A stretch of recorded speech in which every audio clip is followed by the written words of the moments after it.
living in my car, cranking it and letting it run all night so I can sleep in the back seat. And this whole life that I used to live ago, that when you get kind of far away, you get a little docile, You're just kind of stable, and I think we were talking about this last night. You're kind of like, there's not a lot of places I really need God. I mean, I know I need him, but it's not like I need him so I can have a place to stay tonight or food in my stomach, or maybe he'll move on the judge next week, Tuesday, 9 a.m., so I don't go to jail for 45 years. It wasn't like that kind of instance. The rocks got smaller, you know, and he brought me back as I was blowing all these leaves off, and I was like, God, I hope this battery runs out. I want to go back inside. But it was really good for me. And he said, John, the gospel is very simple. It's really you knowing that I am life, and without me, you are in death. Like this morning, Pastor Brad said, if you don't give him an area of your life, it's going to be death, and it's going to feel like death. You can complain about it because it is death, and that's the Lord going, yeah, dummy, give me a control. and then you can't complain when the trials come, right? Because that is how he works. So he took me to all different kinds of places. So I'm kind of going to bounce around, and it's going to seem like I have ADD. It's because I do. Okay. But that's okay. And then we can call it BAD, and you get spanked for it. All right. So yeah, I think before this, I was in the living room, and I don't know what I was doing. I was probably grabbing the bottle or doing something with the kids. And I began to just think about, it's just this season is what gets me, because in September, that's when I was going to back and forth to court, and I always remember that. I have a reminder in my calendar. It says the day that I got out of jail, and it's been there since 2004. And I just put it there just as a reminder. Thank God that I'm not in prison, because if everything would have went how it was supposed to in the court system, I would be in jail until I was 61 years old. And I'm only 42. I'm just a young old man. But I think about that because it's easy to forget. It's really easy. I go to work. Work kind of goes as planned sometimes. And then you come home and, it's home life. But there's really no like, oh my God, I need you so bad, And I think about stuff like that. So I began to think about people that are in our jail system, that are in our city, that are looking for help. They want help. They're in rehabs, and they don't really know. Like Mickey was saying, they want to come home, but they have to clean up first. I used to say this, man, I can't be around them people like this. But I would try and clean myself up. This is so demonic. I'm like, I'm going to get to a point where I can go and be around them. We were talking about this yesterday too. My friend plays golf at Southern Trace all the time. And I was like, man, we've been friends since we were 5, and you've never invited me to play golf. Are you afraid I'll run your friends off right when the golf ball? And he's like, well, you kind of have to be in a certain place. And I said, you're so hateful. That's so mean. Gosh. But we were having a lot of fun. But really, people think like this. Especially like me. Well, here's what happened. I tried to clean myself up so much. I got so bad off, I didn't even care. I was like, here I come. I'm coming in, help, Lord, help. It got really bad then. And I didn't care what anybody thought, whatever. And, but that's kind of how it is. It's like that. You just get real bad. So don't be scared if people start showing up and they're really bad. Just think they were trying to clean themselves up. And that is so sad to me. Like, man, I want to clean up so I can be accepted. And it's not an acceptance thing, Man, come in because you're in death, brother. Like, come and get life. I remember the scripture, it says, oh, that you would have life. And I would choose death all the time. I was like, if things were going to go good over here, I would go to destruction, you know. I was like, yes, I know what that feels like. I don't know how victory works.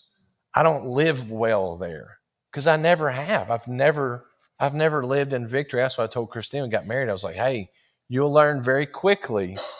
I don't really understand victory. I lived in addiction longer than I've lived in good life, you know. So if I burn things down, it's just what I do, you know. But that doesn't have to be like that. You can help me. You can help that shift in me because that's just my normal, you know. And that's not the Lord, but that's an area that I was like, okay, Lord, I'll give you this. He didn't put his finger on it, but I was like, hey, I don't want to be like this. I want to be a good parent. I don't really know how to do anything else. You know, I do know how to tear things down. I can burn it down really good. You know, I'm a professional at that. So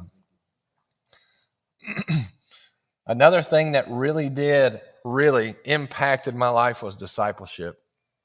I wish that I could go back and tell all the people that tried to help me thank you. But I cursed a lot of these people to their face.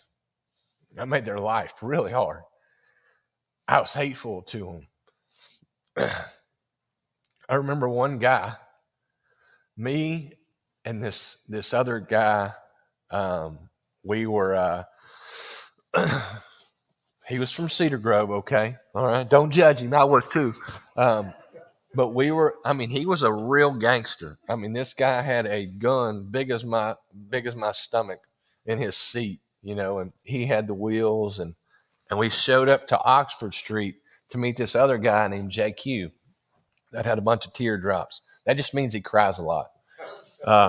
So we go and meet him there, you know, and I get out of the car and we had just got done doing drugs. And this guy walks out of Oxford Street. I'll never, ever forget this. He walks out, and I had just got out of the car, and we were walking up, and this guy walks straight up to me. He goes, young man, God loves you so much. He's got a call on your life, young man. And I just got as close as I could to him, and I just blew smoke in his face. And I just started cursing him and hollering at him. And he just turned and walked away. It was right off of Mansfield Road. I'll never, ever forget that. And I felt like such a big man, you know. But I cursed the Lord Jesus. I mean, he had walked out of there. And I just thought, you know, that guy was like, what was all that about? And I was like, I don't know. But I knew what it was about. I knew inside God was telling me, you need to get off these streets. You're going to die out here. They're going to kill you. You don't belong out here. Your life is in my house. And I was running from the house. But there's people running from the house. When I get on the news, I'm looking. I'm like, they're running from home. That's why they're in jail. That's why they're bound up and all messed up. But people are nervous to get around these people. But I don't know. My heart is just like, my heart goes out because I lived out there. And I know like how it's a spider web. It's a big web. And, you know, he's sitting up here and you're all tangled up, you know. And I don't know. I think it was a long, long time ago. Christine told me, I had a dream and you were picking up these broken butterflies. And I mean, to me, that is when I am in my zone, you know.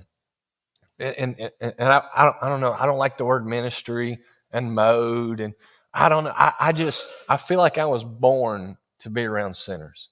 I was absolutely created because I was a good one. I feel like there was like the sinner list and I was like, check, you know. But because I was trying to get away from God, you know, I don't want to be around the Lord, you know, because I didn't know him.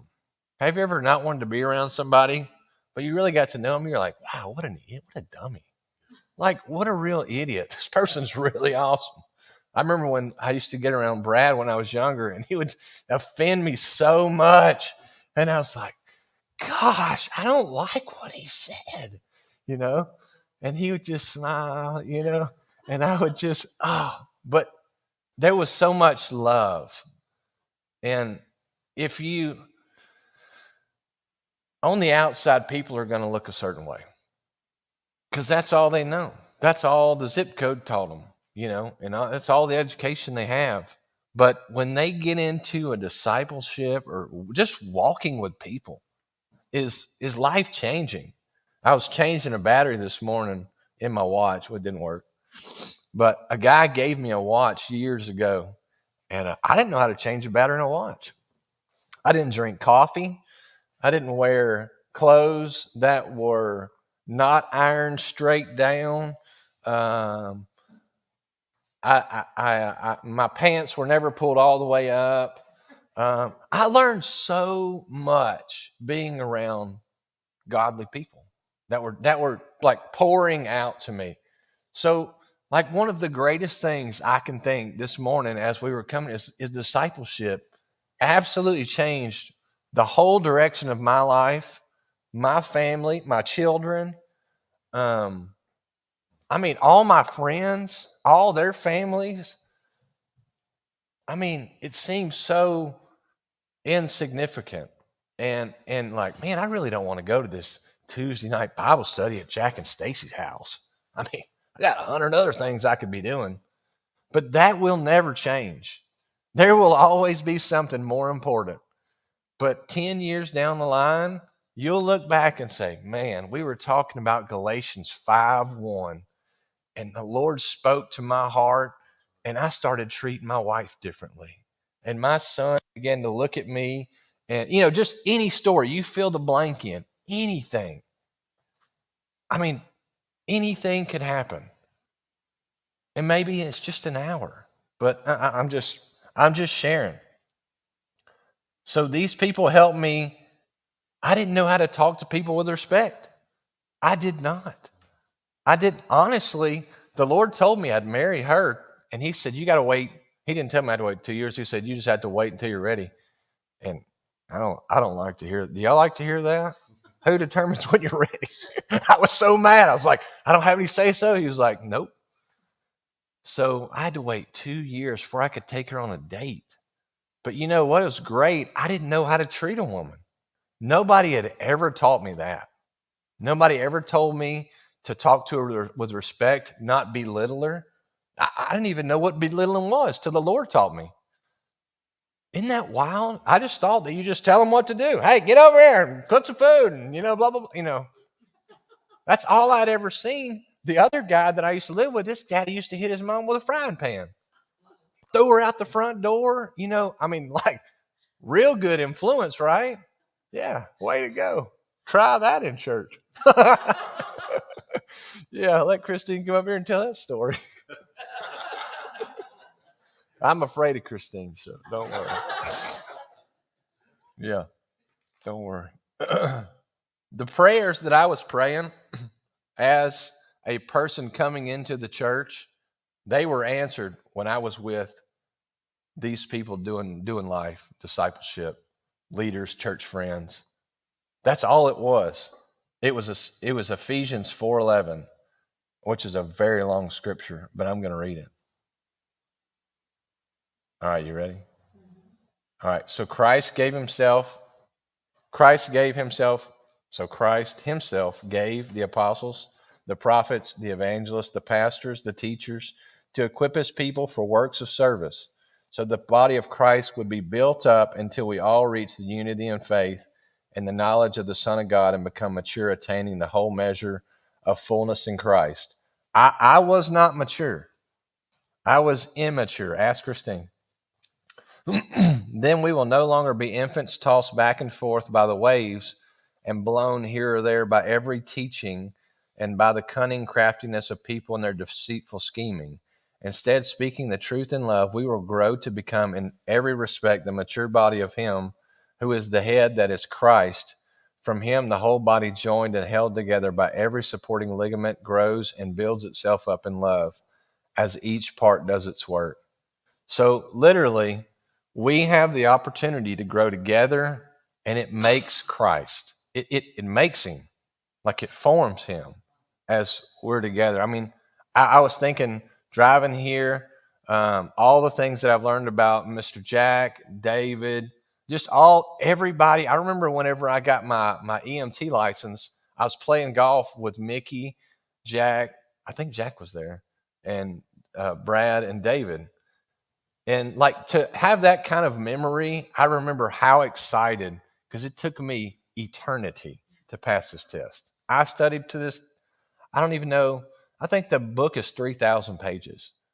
And you have to know almost everything that could happen in life for a human or an infant.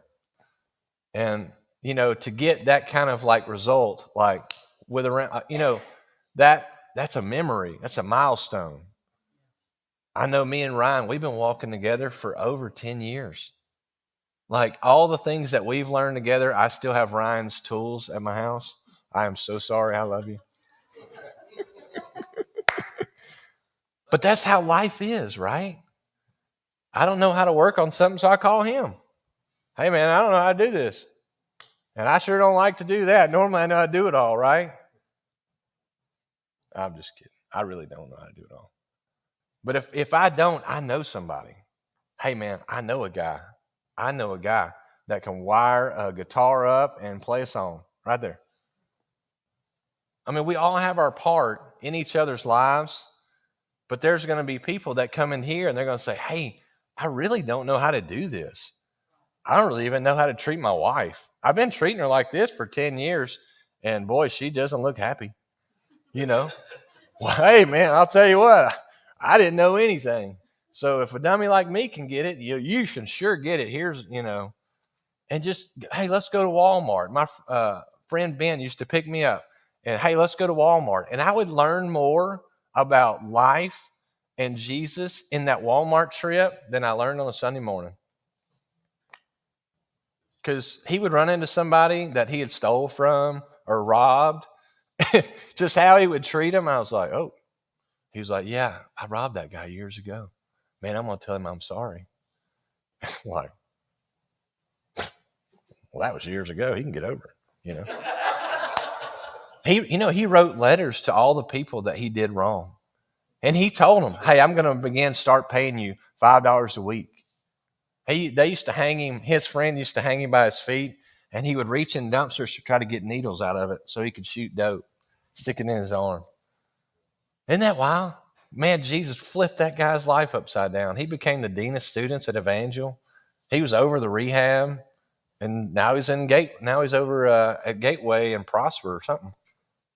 Isn't that wild? Just like crazy that this guy, we're just going to Walmart, Just recently, this happened to me. I took one of the kids, I think maybe it was both kids, and we went to the ice cream place.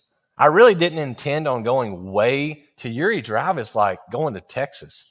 Like when y'all came to my house, it was like going to like Monroe. Yeah. It was like going to Texas to go to Uri Drive Walmart. And I go in and I see this huge guy. He's like 6'5", 280. And immediately we're staring at each other. And I'm looking at him. He's looking at me. And about 20 years ago, him and 30 of his friends beat the brakes off of me in the trailer park. I mean, they beat me so hard I didn't remember it. They were like, yeah, you went to the hospital. And I was like, really? That's crazy, But we stared at each other the whole time. So he had his family and I had my kids, and I really didn't know what was going to happen. And I was like, God, I hope this is over. I don't want no more of that. Man, I don't want to you're going to hurt my back or something. I'm just going to lay down. But he looked at me and I knew,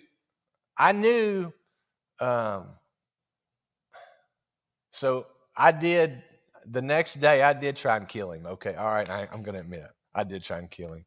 We all loaded up and searched the city. I'm sorry. All right. I wrote it in a book, so it's not a crime. We didn't touch anybody. But his daddy called me on the phone. Hey, I heard that you're coming to kill my son. Please don't kill him. This guy's bigger than me. Like he could kill me easily. But if there's a Cedar Grove kid coming for you, I'd be a little nervous. I'd just be a little nervous. So I was so mad, so angry. Somebody actually forced us to hang out probably about 15 years ago. They said, hey, I know you guys have problems, but I want y'all to hang out and not have any problems. So we didn't speak. We just sat at the same table and looked at each other, and I guess it was kind of peace. But when I went to this ice cream shop, I was like, all right, Lord, I'm ready for whatever you want to do. And I hate saying that because, anything could happen. You have to hug them or something. And he looked at me and he goes, what's up, man? And I said, hey, how you doing? And that was it. It was so brief, but there was kindness and there was just hatred that was dropped. And I had the idea too late. I was going to pay for all of their ice cream, which I didn't know how much it was going to cost, but I was just going to pay for it just to bury anything. But it was a little too late, and I'm kind of bummed. But I hope I get that opportunity again. But just having stuff like that happen, just to reconcile something so long ago, I wanted to do it. But there was a time that I was standing on the hood screaming at the phone, tell me the address. There was such hatred, I'd never been beat up like that my whole life. I was always given, or, whatever. It was never fair either, So it was coming for me, right? You're going to give a bunch of whoopings, you're going to get one. But that, I don't know. I think it's really cool that we get around that people that come in, like Mickey said, the prodigal. I was a prodigal, just a little bit. But a lot of us in this room were prodigals. And I think the Lord's got a great idea. He brings the prodigals in, he disciples them, and he brings more in. And he just keeps doing that thing. And he loves it. I don't want to be the older brother. I don't want to do it. But I've been the older brother before. Hey, how did he fast track that program? Y'all made me wait a year. Man, I didn't get up there and serve and do the music. Y'all had me on some kind of, and I would go back and forth in and out of church, and I think I relapsed about 10 times, I had that thing maxed out. But that was me too. I was like, oh, I can't program them like I got programmed. I don't want to be programmed. And so I think it's really neat that we always get an opportunity to do it the Lord's way, Well, you got to come to this meeting first and you got to go here. I used to do that and it sucked. They would always be like, I'm leaving. I'm like, yeah, I don't blame you. I'm sure. I'm sure. I stayed because I had to. Oh. But Jesus is full of compassion for us and for them. And I think about these movies they have on TV, The Chosen, how he talks to them with such compassion. I was watching, I don't know what the name of the episode is, but Jesus was telling the Pharisees things are about to change. And he did it with such love, but boy, their minds were just smoking, like, what do you mean? You're going to tear the church down in 3 days? What's wrong with this guy? And like when he tells me something and I'm going to share some stuff he said to me and it has made my mind smoke. And I'm like, what?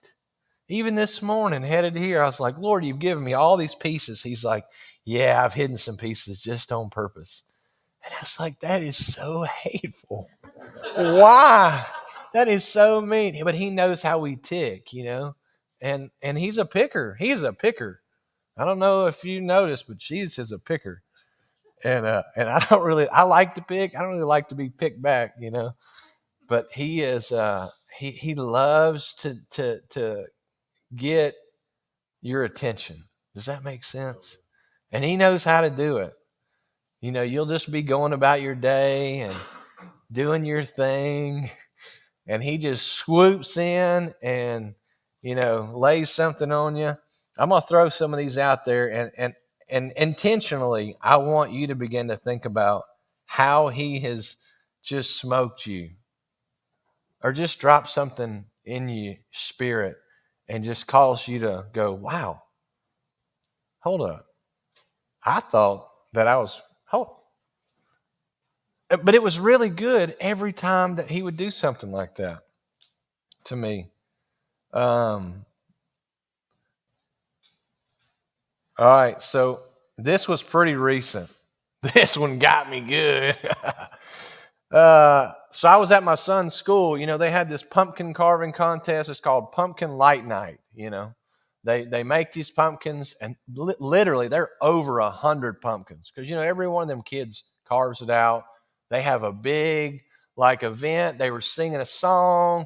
Deacon was so excited. I was like, all right, let's go. And there's tons of kids and parents.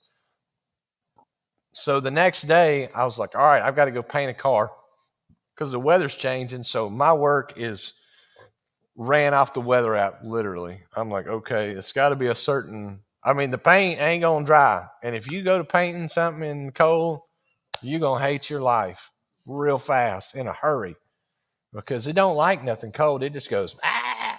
And then you got to wipe all that off and start all over and hope it doesn't go again, So I go there to go get this pumpkin, and I thought it was going to be quick and easy, right? Do we like easy? I love easy. I have never had easy. I don't know why I like it, but I've never had easy. But I still want it. I want easy. I don't want hard. I don't want takes a lot of time. I don't want any of that, right? I don't want a crock pot. I don't want a skillet. I barely even want the microwave. I'd like for that thing to cook itself, So I go there and I'm like, all right, let me get this pumpkin and get the heck out of here, Well, I go there to get the pumpkin. Well, then I have to go see this lady. Well, then the gate, you got to go to the gate. Well, the gate's locked. Okay. Well, I was like, all right, there's no lady by the gate and the gate's locked. They're like, oh, Lord. I'm like, yeah, oh, Lord. So what are we going to do now, And she's like, all right, somebody's coming out there. I was like, okay. So, of course, they come out there with a buggy. She's trying to figure out which key. And I'm like, oh, Lord, help me. I'm manifesting, Lord.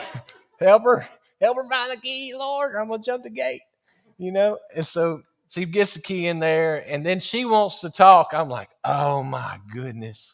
So now me and her are talking, and she's pushing a buggy, and she's telling me about her son that's in Bayou Dorcheat. And I'm like, oh, that's great. That's wonderful. That's a wonderful place. She's like, that's a prison. I was like, yeah, yes, ma'am. I know.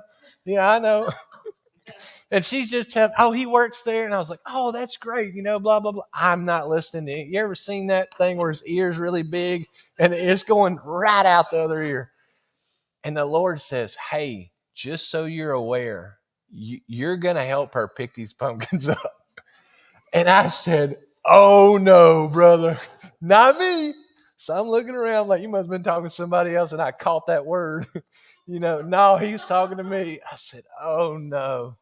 So we go all the way around the corner. My son's pumpkin is all the way on the other side. So we get halfway there, and the other lady done picked his pumpkin up, threw it in the buggy, and threw a bunch of them on top. And she's like, get on out of here. And I was like, what? She's like, yeah, y'all turn around and go the other way. And I was like, no, I'm here to get a pumpkin. She's like, I don't care. I said, okay. So now I'm in a pickle. I got to get the pumpkin, and now I got to wait. So now we turn around, and she starts picking pumpkins up. I said, oh, gosh. Here we go, Lord. So I start picking pumpkins up, stick them in the buggy. It's like my hair's falling out of my arms, and I'm like, I probably have horns coming out the side of my head, and I'm getting some more in there. I'm like, I've got to go to work. I've got to go to work. And Paisley's like, Dad, we got to go to work. I'm like, I know, shh. And so we're sticking pumpkins in there, and that lady is hollering at this lady here. I mean, hollering at her. And I'm like, I don't know what we're doing wrong. We're picking the pumpkins up, Well, so then it got to a point where we started destroying some of the pumpkins. So we were like, okay, let's keep going, and then we'll come back. Oh, no. This lady behind us, what is wrong with you? She's hollering. I'm like, oh my gosh, she's finna throw something at us. And she's like, she's so hateful. She's so mean. She's so hateful. I mean, they were hollering at each other. And I am just trying to get my pumpkin and get out of there. I just want to get out of the gate and run. But I figured out that the Lord let me stay there to be with that lady and talk to her. She was divorced or something, and just having trouble working on her car. She's trying to find a part for her car, and she was just wanted somebody to listen. And I was not in. Didn't have time to listen. Right? I was busy. Right? Right. Yeah. Well, I tell you what, that don't work. Yeah. So I had to just suck it up and do what the Lord wanted me to do. Right? See, it's supposed to be exciting. Lord, let's do what you want to do. No, no, no, no. Every time I hear his stories, I'm like, gosh, this is me every time. Oh my gosh, that's me. So I did. I listened to her all the way there. And by the time I got my pumpkin, they were screaming at each other. You ain't going to cuss me like that. I was like, oh, I got to get out of here. I've got to go. And I got in the truck. I was like, Lord, help that lady. Don't let her cuss at her like that no more. But I was like, that's so mean. But I used to have somebody cuss at me, but you just kind of let it roll. Somewhere down your back is where really bad cuss words go, and you just let them fall down your back. Right? I don't know. There's just not much you can do. Then I was in Walmart with Paisley. I think we were getting some. I was taking something back for Christine. Well, I seen this person that had gotten in an extremely bad car wreck and had to be life flighted. I mean, we thought never see her again. Young person. They're going 93 and hit a tree, and it was bad. So, Walmart getting eggs, and huge scar from here all the way down to here. It's bad. And the Lord said, you tell that person that my glory comes out of them scars. And I was like, wow, that word there is serious. Just think about it. We all have scars inside or outside. And that's how his glory comes out of us, like windows.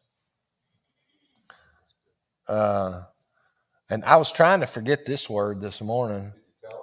No, I did not get a chance to tell her. I was so mad. Christine, I was talking on the phone, and I didn't want to be rude. And I should have said, hey, I have to share something. Let me call you back. But I didn't want to hang up on her because I'm trying to be a better husband. I'm trying to be good and not short. So, but I will get a chance to share with her because she came to our fire station and had to do community service one time. Yeah, she beat somebody up. I bet they won't say nothing to her again.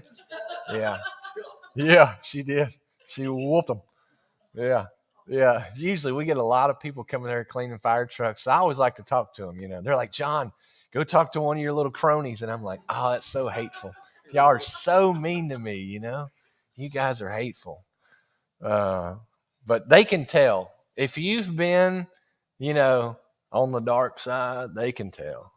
We had some prisoners come help us put hoses on our truck, and they immediately figured it out. This guy, he used to be a bad boy.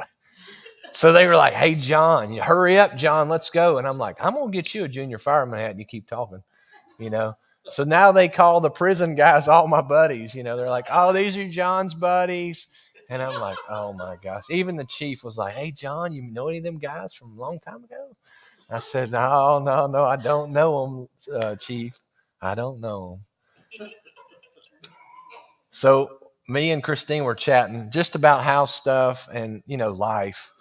And I was thinking about just different things we talked about. And I was out there cleaning sticks up or something, doing something around the house. I think we were getting cleaned up for the party, maybe something like that. And I was thinking about what we were talking about. And like you, I was just began to think about it and ponder on it. Well, what about this? What about that? And the Lord said, John, do you trust me? And I was like, oh, you got me. Oh, you got me. No. But he's got me like that before, because if you think about it for a minute and you move on, you'll be all right. But if you just think about it and you just think about it and you just think about it, you're going, you're going to pay for that one, because it makes you think. Then you try to control it. Then you try and fix it. Then you try and make it all fluffy and pretty or whatever. That's the Lord's job. And that's what he got me. He's like, do you trust me? Well, when I don't have to, I don't. And when I have to, I do. How about that? That's a good answer, right? No, but essentially, yeah. But he got me good on that one. So I don't really have a scripture for that one. But I did find this, and I thought it was very fitting as I was thinking about, it's cool to think about all the words that God's ever given you. There's life on words he gave you 20 years ago. You can think about it and go, man, I remember where I was. Isn't that strange? When God speaks to you, you're like, wow, man, yeah, okay, wow, that really changed like my direction. Even at the shop, I was at the shop the other day, and I seen the leaves falling. And my shop's in the country. If you ever been to my shop, it's way out there. You don't accidentally get to my shop. Yeah, you got to fly on a plane, and it drops you off. But yeah, then you find the nearest raccoon, and he'll tell you where to take a left. But the leaves were falling, and I'm a pretty fast-paced person, and I just stopped. And I was just looking, and I was like, wow, I feel God and I see him. The leaves were falling, and then the wind stopped. And I was like, wow, man, I wish I could stop more often like this. If I was in a deer stand right now, this is all I would be doing. Wind, leaves, where's the deer?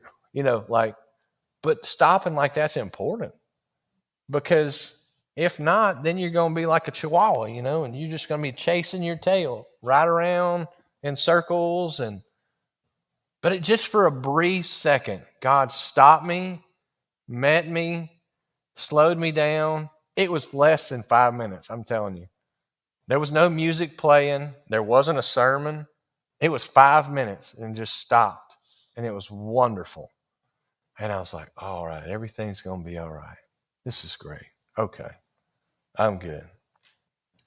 So he speaks in circumstances, wise counsel, peace, people, dreams and visions, our thoughts, natural manifestations, the Bible, supernatural manifestations, and a whisper. And I have a scripture for all of them if you want. Jonah 1-4 is circumstances. He swallowed that boy up, right? He swallows us up sometimes too, right?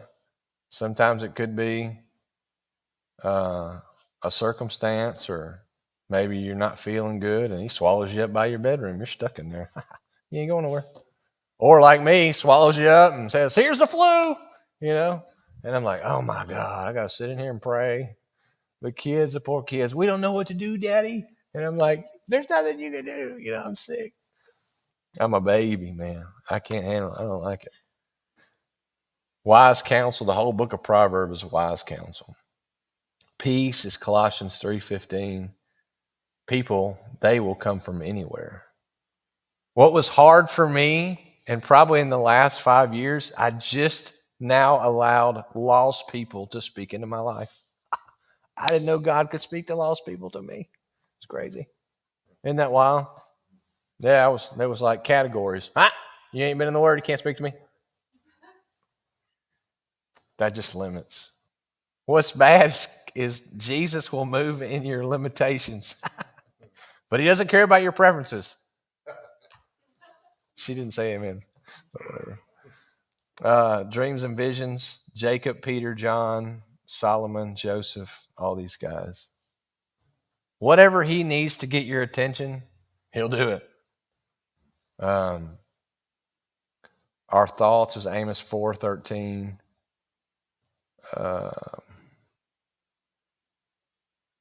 Natural manifestations is Romans 1:18. I think the best thing that we could ever do is hear his voice. That's it. There's really nothing else. People ask me, John, how did you get from jail to here? And I said, I don't know. I do not know. There's nothing. I tried to do all the things that I could do to set myself up for a good life when I got out of jail, and it went right down. Right? See, I don't know how to do life. Unless Jesus tells me what to do, I don't know what to do. Because I have some good ideas, but where do they lead? It's going to be toilets. I mean, it's just everything's going to go right down. Because I don't know how it works. He knows how it works, what I'm ready for, what I need. He knows everything. He knows what's coming. He knows what I've been through. So I would tell, I don't know what to do, man. I don't know what to do. And I used to get irritated. I would call Mickey, man, I don't know what to do, Mickey. I just don't understand the kingdom anymore. He's like, thank God. Golly, that's awesome. That is great, man. You should be proud. And I was like, I'm not. I just feel so indecisive. I don't understand. He's like, that's good. This here will mess you up. It will. This thing here will try and, I mean, you get your hands on it. Well, this is what it needs to be doing. But you don't know what's coming next week. So how can you make it, mold it and everything, and next week's going to change? I mean, that would be like taking every bit of money you have right now today. I'm putting everything right now today in ramen noodles Monday morning, 9 o'clock. Ramen noodles are going to go skyrocket. Well, I can tell you what, ramen noodles are always going to be selling. But if you did that, it's going to be the biggest gamble you've ever had in your life, you know. So whatever he wants to do, just listen. Just listen. That's all I know to do is just listen to what he's saying. I think I got ahead of myself, which is fine. Ah, yes. So the thing that I want most, I was thinking about this really in October. What do I want out of life? What is life about? Helping each other and listening to his voice. I mean, and there's a lot of things that wrap around that. Kids are involved in that, and they see, hey, you know, this is kind of how we live. You know, everything flows off of that. How you do life and just what you want out of life, you know. And to me, I've had a lot of things in life. I've had a lot of money. I've been broke as a joke where I couldn't even pay attention. I've had a lot of cars. I've had a lot of jobs. I've had a bunch of jobs. Whole bunch. I've done all kinds of careers. I mean, I'm trying to think of a career I could do next. I don't really know. I didn't want to do the one that I'm doing right now. Honestly, I was really scared. I don't want to do this. But now that I'm doing it, I love it. It's great. It's so cool. And there are other times where I see my life flash before my eyes. But, I mean, it is still fun. I love it. But what I want most is Christ. Deep down, I mean, you know, I was thinking about, I don't know if I read this or I just remembered somebody saying it. If you have a whole bunch of money, you're just going to spend a lot. That is the truest statement. It is. I mean, if you don't have money, you're writing a list. When I do get money, these are the things I'm gonna buy. I mean, that's what I've done before. But here's what's funny is whenever money comes, I'm like, I don't want to spend it on that. You just become a tightwad. But at the end of the day, the only thing that's stable is him. It doesn't matter if you have $1 or $1 million. It doesn't matter. It's still back when I didn't have a budget. Listen, I used to not have a budget. When my friend told me, he sat me down in his house and out there by Flournoy Lucas, he's like, "Hey, you finna get married, you need a budget." And I was like, I've never needed a budget. He said, "I can promise you, you've needed it. You just haven't had it." And he sat me down and showed me a budget. I was so blown away. I was like, "You actually live like this? Like you pay these bills on a certain time?" Are you kidding? I thought it was optional. You just pay them right before they cut it off. What are you doing? Why are you living so structured, man? What's wrong with you? This guy laughed so hard because that's how I lived. I didn't care. I mean, I would just blow my money on whatever I wanted. I had no respect for money. I just did not. Well, I mean, my friend, I've watched him. God has blessed this guy. He used to live in Highland, and Highland was a nice neighborhood to me. That's nice. I like it. I like Highland. Way better than other ones. So now he lives in Stonebridge, and he drew his house. He drew it. And he's like, "Yeah, I'm gonna sell this house, and we're gonna move to the other side." But he has always stayed the same. His character has never changed. His integrity has never changed. He's never acted different ever towards me. But he always asked me, "How's your budget? How'd your life?" I said, "I guess it's good. Ask the lady in there. She knows."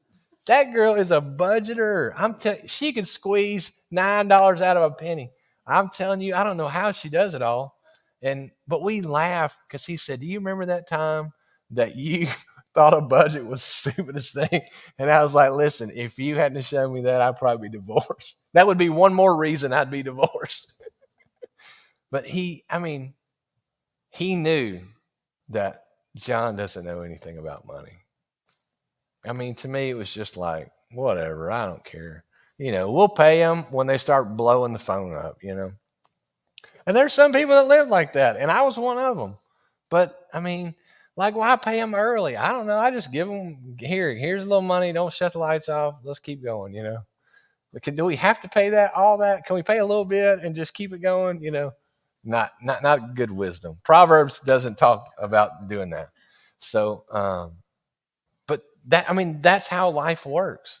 Is you have issues, you have problems, and then God speaks into them. Hey, this is an opportunity to be close or to grow. And I said, well, I don't want to do that. I'm already grown. I'm 42. I don't have to grow up anymore, right? You ever heard somebody say, "I'm a grown man"? Well, obviously you're not. Maybe we are grown, but here is where we're growing and in our heart and in our spirit. That's one place I didn't know you had to grow. I thought, everything was, just there, right? But it matures. And mine has gotten mature-ish, and I like to be the child. I like to go back to the child, like little kids. If you have little kids and they ask these questions, how many of y'all have had little kids and they ask the wildest questions that you would never, oh my God, I can't believe they thought about that. I can't even believe that came out of their mouth. We were walking through the neighborhood the other day and Paisley goes, "Dad, I was shaking my hiney like this." And then I said, "That's inappropriate." And I said, "Who told you that word? Inappropriate. Where'd you learn that?" She's like, I just heard it. So how we live, it's their culture. That's their culture, Right now we're moving into November, which is like family, December.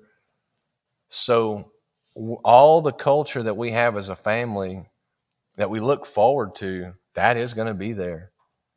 I began to wonder, like, why is there such a richness on November and December? 2 months out of the year. There's 10 more months. Why just these 2 months is it so rich in family?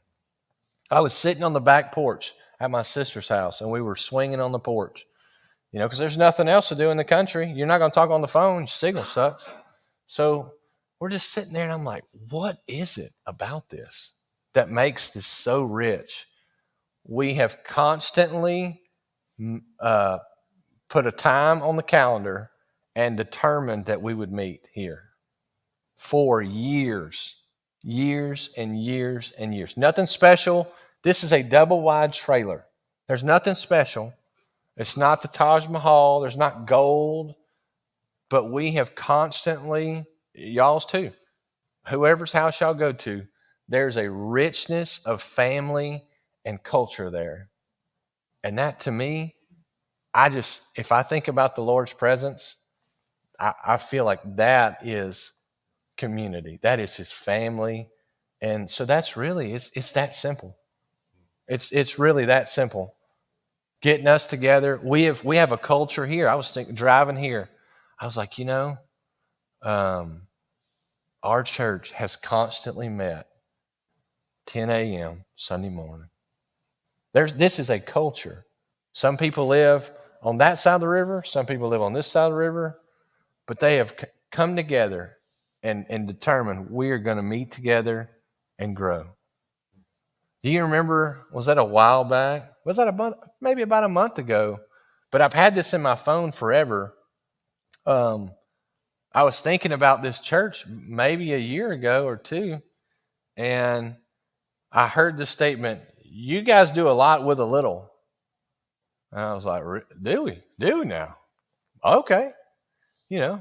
Because there's a lot of huge churches around here, but we do a lot with a little. I've been in a lot of big churches, and they're not as close as we are. I'm just going to be honest. Me and Christine, we come from a really big church. But there was a core group, just like this. There was about this many people in that huge church that were close. And the rest of the other people would come in and probably sit on that row there, and they would be praying, "God, I hope somebody says something encouraging, because when I leave here, I'm going to go this direction,"